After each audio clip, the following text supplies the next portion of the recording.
Welcome to Collision, the podcast where we discuss the fun and sometimes complicated collision of real life and trusting God. If you're curious or confused about how to engage the world we live in, we hope our conversation here helps. Now, let's get into this episode of Collision.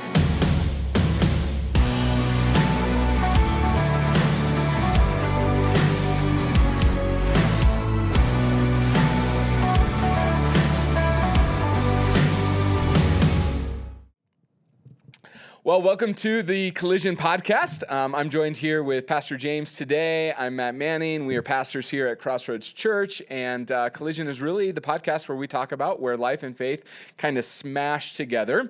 And here we find ourselves at the end of October, and there's a huge smashing happening in our culture right now with politics and faith, particularly as believers. And so we thought we would just jump right into the deep end today and talk politics. And so that's where we're going today, and so buckle up, get ready. And so James, kind of first question out of the chute here is, if you could ask like one person on this earth questions about politics and faith, and you knew like they would give you like rock solid answers, who would that be? Man, that's wow. It started out a hard question. It's easy. It's easy, yeah. Pastor Chris Amdahl. Pastor Chris. Here at Crossroads Church. Crossroads. I agree. So if you have any questions today, you should ask him. In fact, I'll just go ahead and tell you how to contact him. chris.amdahl@crossroadsabc.com. And so if you have any questions out of today's podcast, or really the series that we're doing at Crossroads, just email him and he will answer all of those questions for you. And he may even fill out in your ballot if you want. Oh, yes. Yeah, I'm not he probably promising, will do but that. he probably would. He's a nice guy. He's a really nice guy in doing that. So, so today we wanted to go a little bit deeper in terms of politics, and we're in this series that we're doing on politics for 4 weeks, kind of the 2 weeks before, the 2 weeks after the election. And today we just wanted to get a little bit deeper into the nitty gritty, into some things that we're probably not going to get to in the sermons, where you and I could just have some honest conversation about the Bible and what it speaks to politically, or maybe more specifically, some of the issues that Christians should pay attention to. Yeah. And so, when we look back through church history, one of the things that's pretty fascinating is that the thing that really separated the early church from the world at that time was really 4 issues: the issue of race, the issue of poverty, the issue of sex, and the issue of life. And the way that the church handled those 4 things really separated them from the world. And what I would argue today, and what we're going to probably walk through a little bit here today, is that really, at least between you and I, and maybe even collectively with the pastoral staff here, that we would say that those are kind of the 4 essential issues that people of faith have to deal with politically. Now, there's an issue in that. And the issue is that when it comes to those issues, 2 of them seem very left-leaning, right? Racial justice and poverty. And 2 of those feel very right-leaning in terms of sex or marriage, if you want to put it in that, and fighting for life. And so, James, as you kind of like start to put all of this together, thinking about the early church, those 4 issues, like do you feel any tension? Do you feel like how do you start to like navigate that in this world? Yeah, the attention's there. I mean, I've been on staff at Crossroads for 6 years now, and so we've had the ability to walk through leadership changes and COVID and all this stuff. And the tension for me was like, I was really proud to be a part of this church as we went into COVID, because I remember the guiding principle that you led us in was, what does love require of us? Yes. And it anchored us with the heart of God. It anchored us in the scriptures, and that led us through the decisions we made. We had enemies on both sides. This is right. During COVID, I was only ever 33% right. Yeah. So we still took the hits. Yeah. We still took the pain and suffering. But I think at the end, we can look back at that and say, yeah, we took some heat, but we walked to the best of our ability with God. Yeah. So kind of as we look at this, and we're going to make half the listeners mad on one side and half on the other. Yeah. But I think we can walk with Jesus and his heart for human flourishing. Yes. If we somehow apply that, what does love require of us? Because God's desire is that humanity, through the finished work of Jesus, that we would flourish, that we would move from disorder to order. Yep. And that's our heart. Yeah. So Absolutely. it's not blue and red, but it's that Team Jesus would win, not for our sake, Yeah. but because God longs for humanity to be restored. Yes, absolutely. And, all of that comes out of Jesus, what we call in the scriptures, the great commandment, right? Where Jesus is talking to a group of lawyers. They ask him the question, what's the greatest law? And he says, love the Lord your God with all your heart, which we go, got it, can make that happen. And then he goes, and the second is just like it, love your neighbor as yourself. And so what does it look like to walk in this life, both loving God and loving the people around us, loving the people in our communities, loving the people of this nation? How do we do that in a way that's demonstrated in and through our faith? And the way that the early church did that, and the way that the early church began to practice that, is that they were sold out for racial injustice. They just would not stand for it. They were deeply concerned about the poor and the marginalized of society, going so far that during one of the great stories is during the Black Plague, that the Roman emperor at the time wanted to bring back in. At that point, Rome was Christian, and he wanted to bring back in the pagan gods of Rome. And he watches all the Christians running into the plague, and really selflessly, and he goes, "How would we ever win?" Like, they're willing to die because of what they believe, right? Like, this was the poor and the marginalized, right? Yeah. That they were committed to sex being designed by God. And all that entailed within terms of a Christian worldview. And then the fourth thing was for life, the speaking up for the powerless and the vulnerable. And so when they begin to think through, how do we love God? How do we love people? What does this actually look like in our lives? Those were the four things that time and time again kind of rose to the top for the early church. And the amazing thing is that it took the gospel, right, from this little Middle Eastern country. A cult. Yeah, really. Yeah. And within a couple of hundred years, it had impacted the Roman society to the degree that the Roman Empire looked out on the world and said, you know what, Rome is Christian. I'm going to make Rome a Christian nation, declare it to be so. Yeah, and for me, I think it, like, what really ties that to this cultural moment is, like, I was really turned off as a teenager by, like, the Christian coalition and the moral majority, because the church was like a turf war. Yeah. Like for morality. And in the early church, and I think healthy churches today, it really is about human flourishing. Yes. So all these issues, and we're going to get into them, but it wasn't for our agenda. Yeah. It was because we fundamentally believe that what God created was good. Yes. And if we depart from that, we lose because we move away from the good design. Yes, absolutely. And I just think it's important for us to anchor it that our goal in all of this is human flourishing, and human flourishing by the design of the Creator. Yes, absolutely. And so let's just dive into it. The first one, right, is racial justice. And some would argue that when it comes to racism, that has been a part of culture since the very beginning. And as if that, like, somehow excuses the racism that we experience in this world. And, one of the things that I'm reminded of is, while certainly we experience racism in America in certain ways, in some parts of our culture, it's white versus black. That nationally, seems to be the boiling point a lot. I think largely more so in our culture, it's actually white versus brown. That Thornton is 40% Hispanic. 60% or so is white. There's some other minorities, those aren't specific numbers, but where some of the racism begins to happen is really kind of in that context. And yet the truth is that racism wasn't always a part of humanity's existence. If we go all the way back to the beginning, right, we see in Genesis chapter 1 that God's creating everything, and over again he says it's good, it's good, it's good, it's good. Like, the beginning of creation is good. And what we see is that within the creation of Adam and Eve, there is one race. It is the human race, right? That racism hasn't entered into the picture yet. And then we get to Genesis chapter 3. The fall happens. Sin enters into the world, right? And Adam and Eve, kind of the next scene of the Bible, are getting booted from the garden, right? They're no longer allowed to be in paradise. And sin is now overtaking the world.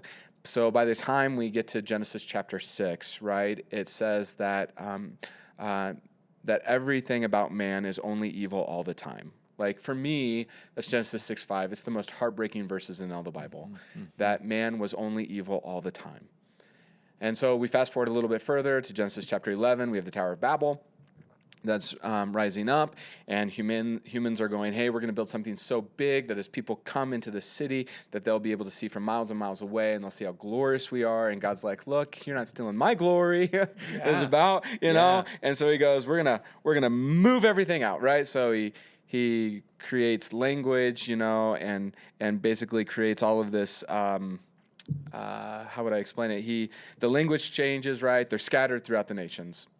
And from that point forward, there have been countless reasons for humanity to be divided, geographically, culturally, customs, skin color, language, over and over again, which naturally lends itself to racial divisions. And so out of all of that, how have you experienced like racial divide in your own life? How have you seen it? And what does that look like for Christians to bring about flourishing if that's the reality? Racism hasn't always been a part of God's design. That as Christians, we're working to regain flourishing, regain God's design. So what does that actually look like in our lives? Yeah. Well, hearing you recount the larger story, like God created us for interdependency. Yep. And there was strength, right? Because if we were hunting, I would have your back, so you didn't have to worry about the cheetah that was behind you, right? Yes. And that's how humankind was actually created to function. But as we moved away from the garden, away from God, we became independent. Yeah. And all of a sudden, you're a threat to me at some level. And as that expands, and I just think as we get more and more isolated, the lack of protection, the lack of going life together, where all of a sudden we cling to our ethnicity is what makes me unique, or my sexuality, or this. I had the experience in Seattle where one of my buddies lived in Wallingford. Yeah, and I introduced him to someone, and I said, "Oh, this is Jim. He's from Green Lake, which is right next door." Yeah. It's like 4 blocks.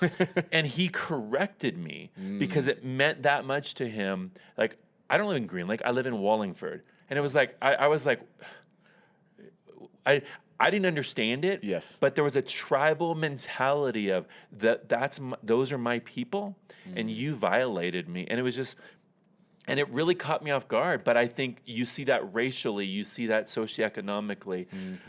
And the scary thing is it's the breaking down of humanity, but there's also powers at play, spiritual powers, even political, financial powers that I think are trying to pit us against each other. Yes. And that's the scary thing is that this idea of isolating people is moving us away from human flourishing. Yes. And the church has always been about bringing people back together, seeing your identity as an image bearer of God with brown skin. Yes. Or with, right? Absolutely. But there was something higher than that we were actually calling each other to. Yeah. One of these things, or one of the ways, I guess, at Crossroads, and me personally, has gone about this is since I was a little kid, a big part of Crossroads has always been racial reconciliation. Part of that was driven out of the Promise Keeper movement and so on and so forth. And that's just been like something that I've carried with me. And so as a part of the denomination that we're in, it happens that we're in the cluster where a majority of the black churches in Denver are a part of the cluster that we're a part of. And so working really hard through the years of coming alongside pastors who are not the same color skin as I, and having those conversations and really becoming friends with them. Yeah. So much so that Rodney Perry, one of those pastors that when COVID was happening and shortly after or leading up to COVID was all of the racial division and the riotings that were happening and Black Lives Matter and all that kind of stuff, all of that was crescendoing right in this moment. It was like, Rodney, what does it look like for you and I to have a conversation? Mm-hmm. And so on this very podcast, Rodney and I sat down right in the middle of that and said, what does it look like? What does it look like to bring racial reconciliation? What does it look like to bring human flourishing when racism is like this in our culture? A year later, we had a follow-up conversation of where are we at? What does that look like? And, cultivating those relationships. Because once you have friends, You know, It becomes personal. It becomes personal. Yeah. And you view the world differently. And so I'll never forget the time that I was out with one of the black pastors here in Denver, and we went to a barbecue place. And the entire time that the server would only ever direct her questions towards me. Like, I would have to ask for his water to be refilled. I would have to ask for these things because it was like he did not exist. And I think that was probably the first time in my adult life that I had truly experienced racism at a personal level with somebody in Denver, Colorado. Yeah. In 2020. In 2015, right? Like it was just like mind-blowing to me that this is the reality in which we live, and only heightened the reality of going, hey, look, what does it look like to come alongside people because they are people, and to move. Timothy Keller said it this way. He goes, if my highest love is my family, then I will privilege my family over others. If it's my business, my racial group, my individual selfish interest, then I will privilege my race, myself, my business over others. The result of sin is that humanity becomes divided into racial and cultural segregated ghettos that cannot understand one another. Wow. We get to the verse a little bit later in Galatians that basically where Paul writes that there's neither Jew nor Greek, there's no free or slave, male or female, that we are one in Christ. And, as I look at that verse, it's not like the distinctions go away, right? It's not like all of a sudden, since I was born in Wisconsin and you were born in California, that it's like, no, those don't exist. The reality is it still is, right? Yeah. I'm still a man. My wife is still a woman. But what Paul is saying is that there's equality between us. Yeah. That in Christ, there's none of these divisions or segregations or segregated ghettos. Right, so come together, understand one another. Yeah, kind of idea. Yeah, and a church is always built in that. I mean, the Roman Empire would conquer a people group, take the beautiful ones and include them into society, and make everybody else slaves. Yes, and then when the cult of Christianity started taking root in the slave networks. Right, it was like they saw every person as equal, and they loved them equally. They shared their life and their meals with them equally, and that undercurrent of the larger culture, the beautiful people, it flipped in three centuries. Yeah, absolutely. But I mean that a cultural idea of what the Roman Empire set up and the pursuit of the church to be about human dignity. Yes, It won in the long game. Yeah. Well, that's a good segue to the next one, which is the impoverished, right? And I think when it comes to poverty, one of the favorite verses that I always go to is James 2:17. You'll be able to finish it, right? So faith by itself is dead. That's right. Yeah. So if it does not have works, it's dead. Yeah. And so anyone who's been around the church understands that what James is saying is that those of us who are saved, that we're saved by faith alone, right? But our faith that we have doesn't remain alone. That's what James is saying, right? Yeah. We're saved by faith alone, but as we move forward, it's not faith that remains alone, that there's actually works that come alongside. There's rhythms of our life. There's things that we do where our faith is actually lived out and shown in the world. And so when it comes to that famous verse that we love to quote, we teach our kids. Oftentimes we forget about the context of which that verse actually happens. So I just want to read a couple of verses because when we read within the context, here's what the works that James are talking about. 127, religion that is pure and undefiled before God the Father is this, to visit orphans and widows in their afflictions. Right? Orphans and widows, they were nothing in society. They were outcasts. James chapter 2. Verse 2 through 6. For if a man wearing a gold ring and fine clothing comes into your assembly, and a poor man in shabby clothing also comes in, and if you pay attention to the one who wears the fine clothing and say, you sit here in this good place, while you say to the poor man, you stand over there, or sit at my feet, have you not made distinctions among yourselves and become judges with evil thoughts? A little bit later in James chapter 2. If a brother or sister is poorly clothed and lacking in food daily, and one of you says to them, go in peace, be warm and filled, without giving them the things that they actually need for their body, what good is that? Like, I look at these and I go, okay, so what all those verses have in common, they all have to do with the poor. That the works that James is referring to of saving faith are caring for widows and orphans, right? Showing those who are impoverished respect and honor, caring for the material needs of people with food and clothing. And then James says point blank, if you don't have those works, your faith is dead, and judgment will be upon you without mercy for those who have shown no mercy. And so, like, all of a sudden, poor isn't a blue issue anymore. It's not blue tinted glasses. It's James, the brother of Jesus, going, hey, look, that your faith should result in works that are actually directly impacting those who are impoverished and those who are poor and those who are the most vulnerable in society. And so, as you kind of take all of that in, what are some of your thoughts? Oh my gosh. Well, he's the mean James. That's right. I'm the nice one that You're laughs the nice a lot. James, the nice, and the loud one, And the loud one. Honestly, this one's really hard for me, and I think part of it is you know me pretty well, and we're both pretty frugal guys. Yeah, like we live as on a shoestring as we can because we just like to kind of play that game, and I think for me, the difficulty is like I have decades of living with the idea that people make the bed that they sleep in. Mm-hmm.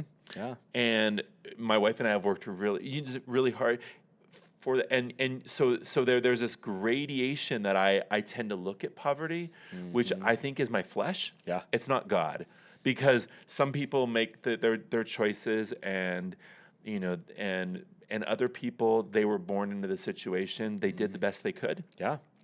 And I don't know their story, but it's always been a wrestle for me. And then especially with the prodigal son story, like how when the son comes back after blowing all the assets, and the dad doesn't ask a question. He greets him with compassion and actually lavishes on him. And I still haven't applied it. I mean, that's an area of my spiritual formation that it's still. Because I kind of like that cause and effect, because so far it's been working for me. That's right. And I know that's wrong. Well, it's a pull yourself up by the bootstraps, right? Make your own world, make your own life. It's part of the American dream, right? That you can come here and you can be anything. And yet the reality is that the cycles of poverty are real. Yeah.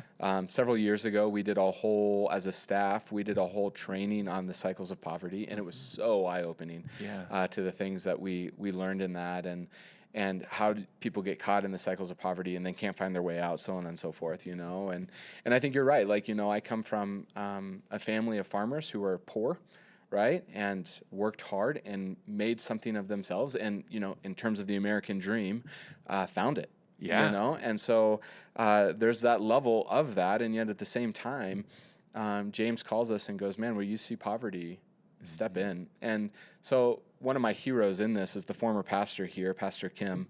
And for a whole season of life, he every day would just put a $20 bill in his pocket. And when he saw someone in need, no questions asked, he would just take that $20 bill out and he would just give it to them every day, right? $140 a week. He would just give away to somebody that he saw in need, And that lifestyle, in his retirement has now translated into a ministry that involves bikes, where he gives away hundreds of bikes to people who could not otherwise afford them. And it's like his small, well, maybe not small, he might say small, but a large way of him living this out in such a way that actually is impacting the community in which we live, and in tangible ways. And again, not a blue issue. Yeah. Right? It's a biblical one. That asks every single one of us, hey, what are you doing for the impoverished around you? Yeah. And almost, I think I would say this, I almost feel at times like a shame on Christians for having given this away to the government. Mm-hmm. And so now we sit back and we complain and we gripe that the government's the problem, the government's not doing enough, when the reality was, at least from James, that it was always a church issue to begin with. Wow. And so what is it? How does the church continue to do that? And so at Crossroads, we have our benevolence ministry where we give, thousands of dollars away every month. People generously give for us to be able to turn on people's lights and help them with health and so on and so forth. We have generosity in terms of counseling and making sure that people are, when it comes to their mental health, that people are there. We have a whole community center where part of that mission is physical, right? Where we're working with Adams 12 to get the homeless off the street, to create viable ways. One of the things I was just talking to with Chip this morning is that Adams 12 has a work program where they'll come alongside, government will come alongside a nonprofit and will help people in a work environment for 120 days, helping as part of their rehabilitation and putting them in a place of work so they can make a living. Yeah. And we're about to enter into that through our community center. And so, there's tangible ways that the church can make this happen, and bigger ways if people of the church actually paid attention and said, okay, how do I make a difference in the lives of the impoverished today? Yeah. What small way can I do that? So, well, and the big takeaway from me, I mean, just hearing Kim's story is, it's a muscle that we actually have to go work out. Yeah. And that Christian faith is communal. Yep. And I think we've let it drift into this my spiritual growth and my family and my but the reality is it's always been communal. Yeah. So when one person's hurting, we hurt with them, and we leverage our resources toward the hurting and the outcasts. And that in this cultural moment is so countercultural. Yeah, absolutely. So just for time, let's go on to number 3. 3 is that of sex, particularly when it comes to marriage, right? We're for it. We're for it. On record. Moving on. On record. So, we get this from the very beginning of Scripture, right? God created man and woman in his own image. In the image of God, he created them. We call this the Imago Dei, right? That we are image bearers of Christ and of God. And so a little bit later on in Genesis 2, God makes the declaration, therefore, a man shall leave his mother and his father, that he should cleave. That's the, King James Version, to his wife, and they shall become one, and they were both naked, and neither of them were ashamed, right? And so, this is the institution of marriage that we see in the Scriptures. From that point forward, it's a desolation of sex and marriage and so you have people as famous as David, right, who have 7 wives and thousands of concubines. Throughout the Old Testament, you see that this is just degraded time and time again. Sex, we have a whole book about a prostitute who continues to go back, right, into prostitution. It seems like we get to the New Testament, and there's a bit of a corner that's turned in terms of Christian marriage and understanding of sexuality and the fight for it. And so we look at that, and that's where we as a church hold to on these issues. It's not sometimes culturally popular to hold to the biblical value of sex and marriage, and yet we do so as a church because of what we read in the Scriptures. And so there's a pretty big issue on the ballot. It's Amendment J this year in Colorado, where basically we remove constitutional prohibition of same-sex marriage from the Constitution, which is being sold as a pretty nominal thing since it's already federal law, but it's on the Constitution. And so maybe just your thoughts on sex, the amendment, whatever it is that, just on this point in particular. Yeah. Wow. Man, that's an open one there. Yeah. Again, I come back to human flourishing and the design for goodness. Mm-hmm. And I think so the church has done a really, really poor job, I think, in our dialogue with the LGBTQ community, because there's been a lot of shame. There's been a lot of instead of walking into the confusion sexually, and the hurt and the cultural narrative, we've kind of just bombed people in their hurt and all that. But really, at the end of the day, I think it's the invitation for the church to call people back to the goodness of flourishing, of the beauty of a husband and wife, and in God's providence being able to procreate and be God-like in the idea of creating someone in your image and raise, some of these things that it's interesting because culturally they're seen as very old, and outdated, but they're beautiful because it was created from the beginning that God would let us have this experience. Yes. So in wading in for me, it always comes back to it's ultimately about human flourishing. Yes. And it's to have compassion on people that are trying to define and even trying to find joy and satisfaction in something out of design. I mean, I recently read an article about pornography and just all of the channels of porn. Like it's not just about naked girls anymore. Right. I mean, there's all these tangential things about violence and all these other, and it's just like it takes such a beautiful, wonderful human experience. Yeah. And it's like, and it just takes it into this cavity of, I don't know, of darkness, and it just strips all the beauty and the romance and the loveliness of it, and you see the depravity in that of Absolutely. just spinning away from the perfect design. Yes, and into its nth degree, right? All in the celebrity news right now of the allegations against a major music guy, and the parties that he led, and all of what seemingly feels like all of Hollywood. That's a total overstatement, but caught up into this right now, and the scandal that's happening all around sex, right? And the abomination of using something that was given as good outside of design, and the evil ultimately that's come from it. And so, at Crossroads, we try to walk that very fine line of holding the standard that we see in Scripture, and at the same time being loving to people. Love your neighbor as yourself. So how do we bring that together? And that's something that we've worked really hard on as a church to navigate together, to go down that road. There's still a ton of work that we need to do in that reality as a church, honestly speaking. And yet, when it comes to politics, right, it's how do we both love yet and hold the line? And so when it comes to Amendment J, right, part of the those who are in favor of it, right, is going, hey, look, it's federal. This is not something that we really can do anyways. It's, not enforceable, all that kind of stuff, which I would just argue that we in Colorado had no problem breaking federal law when it came to marijuana. We broke that for years here in this state before it became, well, it's still not actually. And so anyways, that wasn't an issue for us. And yet this one seems to be. And so, as Christians who value sex, who hold the biblical understanding of the roles of sexuality, what gender is, and the way that God has wrapped all of that in to who we are as his image bearers, that when it comes to Amendment J and the removing the constitutional language there, I think that's a dangerous step for us. I think that's something that if we lose that, we're giving something away that maybe shouldn't be given away in that. So the last one is life.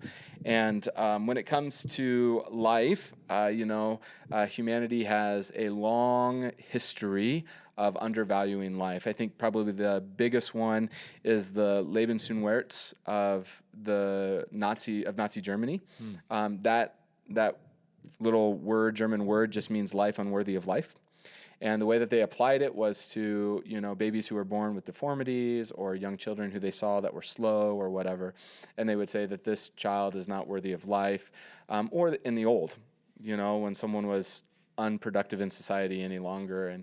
And they would use that phrase. And it was a phrase that, doctors in Germany would use. And soon, when Nazi Germany rose up, it actually became one of the deep calling values of Germany in terms of the Holocaust towards Jews, that because who they were unworthy of life. And so there's this long history of that we see throughout human existence of that. And yet again, Genesis chapter 1 says that we're all image bearers of Christ, every single one of us. We are image bearers of Christ, and that we're to protect life. And my strong argument always is that if Christians in this day and age fought as hard for those who were living as they did for the unborn, that we would have a lot more credibility when it comes to this issue, particularly on the abortion stance. That being said, what we hold to is that at the moment of conception, right, that is now a person who is worthy of life, period. And so I don't know. Do you have anything to add to that? Gosh, no, yeah, I mean, you covered it really well. Yeah, and so when it comes to the idea of life, I saw this thing recently. It was really quite fascinating. It was a person having a conversation over the abortion issue, and someone asked how they were going to vote when it came to some of the abortion issues or what they held politically. And the person said, well, I believe that it's a woman's right, her body, her right. And I said, oh, well, the guy said, man, that's good. That's fine. And then he said, well, what if that mother or a child gave child meth?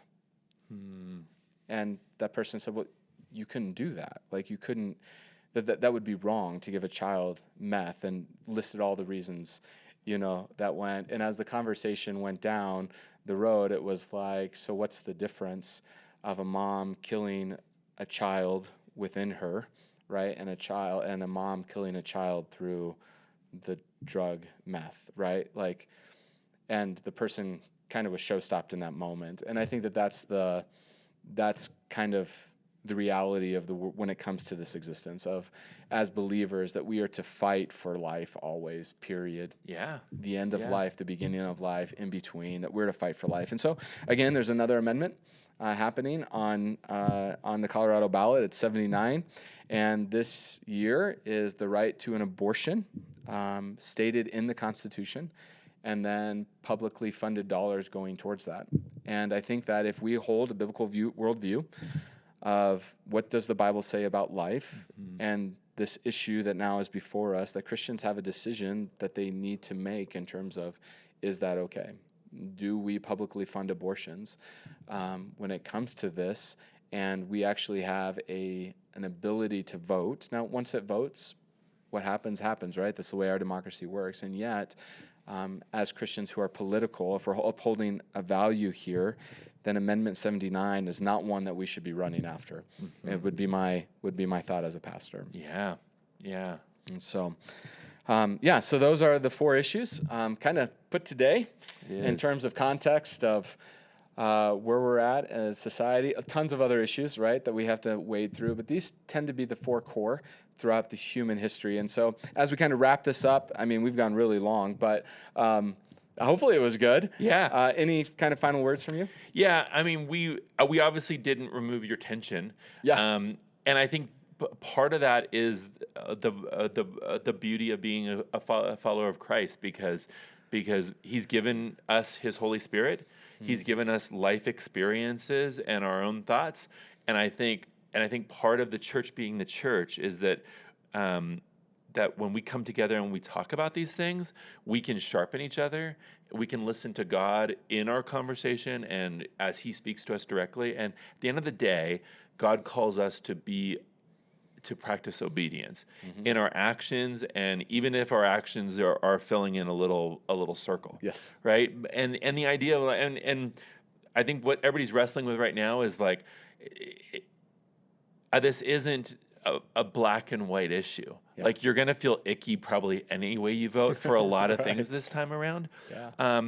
Or you're going to vote in a direction that aligns with what the scriptures teach us, but it might be in opposition with the views of your kids or the culture at large that you're in. But at the end of the day, like, our prayer for you and how we're trying to walk is, again, that idea of what does love require of us?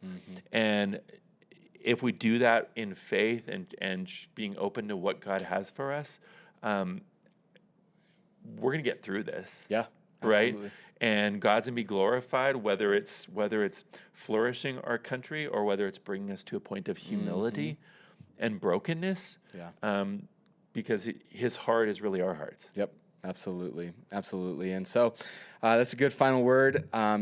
Here at Crossroads, we're in the midst of a series on politics. And so those topics that we're talking about are how to choose when you don't know what to choose. Whether that's the presidential or some of the things that are on the ballot. What does that look like? We're talking about the anxiety that's filling this country. In fact, I just read a recent statistic that 65% of Americans are now distraught or angry because of the political process. That 65% of Americans are dealing with stress because of the election. And now political stress has actually been classified as a chronic stress in our society.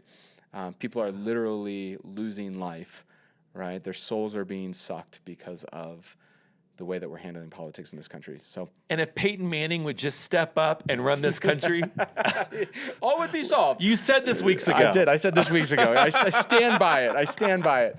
Yep. So we talked about anxiety. Week 3, we're going to get a little bit deeper into like what does it look like to be Christian and political. Peter actually talks a lot about that, and his context is the Roman Empire, why an emperor is like literally burning the city down and blaming Christians for it. So that would be, at least a little bit relevant. And then the final week, really about the sovereignty of God and what does it look like to actually experience that in our lives. And so that's where we're going with this series. We'd love for you to join us. You can join us online at crossroadsabc.com or in-house here in Thornton, Colorado. Thanks, James. Thank you, man. And I think one last thing before we wrap this up. Any questions or thoughts, chris.amdahl at abc.com. Yes, all right, there it is. All right. Crossroadsabc.com. We want to make sure he gets those. That's right. We want to make sure he gets those. So send him. He's looking forward to them. He can't wait to get them. We'll see you next time. Thank you for listening to Collision. This podcast is a production of Crossroads Church in Thornton, Colorado. For more excellent content, please visit crossroadsabc.com.